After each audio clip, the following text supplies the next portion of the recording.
graça e paz, você tá bem? Tudo bom? Tudo beleza aí?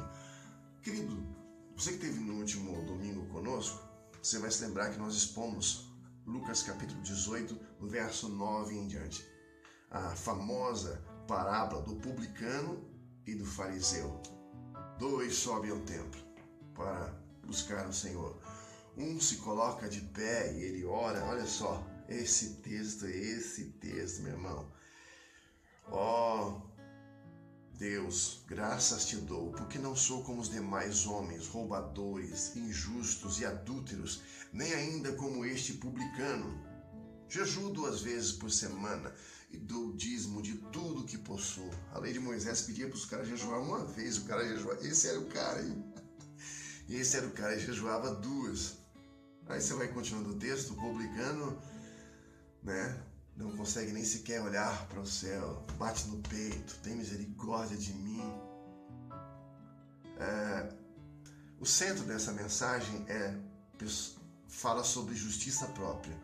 Pessoas que caminham supostamente na sua fé, na sua religiosidade, mas que se apoiam não necessariamente no sacrifício de Cristo Jesus, e sim naquilo que eles fazem, a maneira como eles conseguem se comportar. Esse cara, o fariseu, era o cara que andava na linha, que cumpria tudo certinho e tal, que andava segundo a lei de Moisés, que era rigoroso na lei, que representava a religião.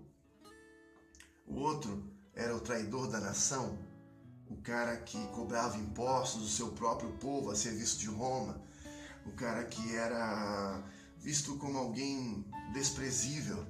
A postura dele no templo já demonstra isso muito claramente, ele se coloca distante.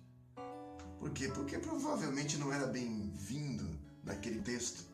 Provavelmente era muito mal visto naquele contexto. E Jesus vai encerrar essa parábola dizendo que aquele que a si mesmo se exalta será humilhado, mas aquele que se humilha será exaltado.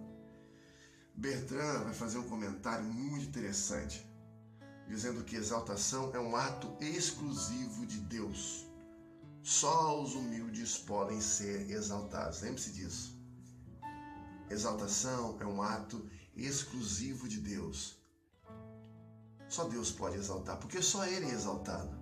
Só Ele pode exaltar o ser humano. Ninguém pode se exaltar ou pela sua religiosidade, ou por sua conduta moral, ou pela maneira como vive, ou pela maneira como trata a sua família, os seus filhos. Não, ninguém. Por isso que muitas pessoas sequer querem se aproximar e querem vir à igreja, ou querem buscar a Deus, porque eles olham para eles mesmos e falam: não, eu já sou bom o suficiente. Eu já sou um cara extremamente religioso, eu já tenho a minha... Não, querido, nada disso. Absolutamente nada disso representa muita coisa diante de Deus. Agora, o fato de nós nos apoiarmos na justiça de Cristo não nos permite nenhum tipo de exaltação, ou seja, eu não caminho nas minhas próprias forças, eu não caminho na força do meu intelecto, eu não caminho na minha própria capacidade, na minha religiosidade, eu não caminho baseado naquilo que eu fiz ou deixei de fazer. Eu só estou de pé porque aquele que não conheceu o pecado se fez pecado por mim, para que nele eu fosse feito justiça de Deus. Pense sobre isso. Exaltação é um ato exclusivo de Deus. Só Deus pode exaltar. E outra coisa, às vezes está sendo humilhado ali e aqui e tal, querido, pensa nisso.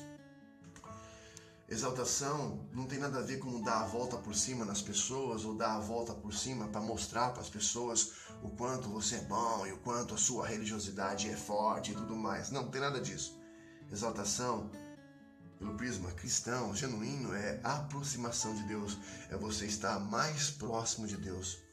Aquele homem saiu daquele templo e ele saiu mais próximo de Deus. Deus o exaltou. Por quê? Porque ele não se apoiava nele mesmo. Então, se apoie na justiça do Cristo, tá certo? E faça o convite, vem estar conosco. Nós estamos esses meses estudando o livro de Lucas, expondo o livro de Lucas, e tremendo demais. Vem estar conosco amanhã em um dos nossos cultos. Temos às 8, às 18 e também em todas as igrejas do Ministério Família de Jesus. Pregamos o Evangelho porque só o Evangelho é o poder de Deus, tá certo? Que Deus te abençoe. Um abraço. Te aguardo amanhã. Tchau, tchau.